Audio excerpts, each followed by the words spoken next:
دل کے اندر، خیالات کے اندر، خواہشات کے اندر اور راستوں کے اندر، مگر خدا انسان کو اس سایہ میں چھوڑ نہیں دیتا، بلکہ جب انسان کے گھر کے اندر، انسان کے دل کے اندر، انسان کے خیالوں کے اندر، انسان کی خواہشات کے اندر اور راستوں میں جب اندھیرا آ جاتا ہے اور موت کا سایہ انسان کو ان ساری حالتوں میں اپنے لپیٹ میں لے لیتا ہے، تو تب خدا کا بیٹا اور اس کا نور نمودار ہوتا ہے اور ان ساری چیزوں کو معقوف کرتا ہے اور شکست دیتا ہے۔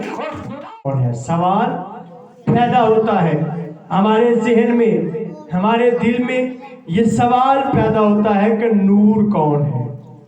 یہ سورج کی روشنی کی بات نہیں، یہ سورج سے پیدا ہونے والا نور نہیں، یہ کوئی طاقت یا کوئی کرن نہیں، یہ ایک شخصیت ہے، یہ ایک شخصیت ہے۔ سوال ہے کہ نور کون ہے؟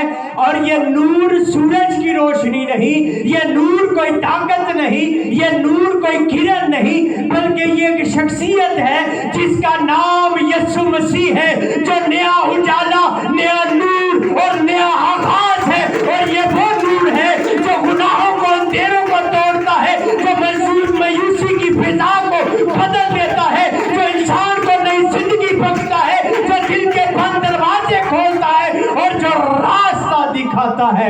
ہاللیلویا، ہاللیلویا۔ یہ وہ نور ہے جو گناہ کے اندھیرے کو توڑتا ہے، یہ وہ نور ہے جو مایوسی کی فضا کو بدل دیتا ہے، یہ وہ نور ہے جو انسان کو نئی زندگی بخشتا ہے، یہ وہ نور ہے جو دل کے بند دروازے کھول دیتا ہے، اور یہ وہ نور ہے جو راستہ دکھاتا ہے۔ آمین۔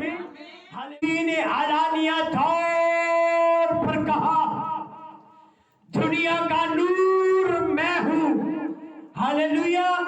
یسوع مسیح نے کہا دنیا کا نور میں ہوں، نیا اجالا آ چکا ہے، اندھیرا شکست کھا چکا ہے، نجات کا دن طلوع ہو چکا ہے۔ یہ وہ نور ہے جو صرف دکھائی نہیں دیتا بلکہ دلوں کو روشن کرتا ہے۔ ہاللیلویا۔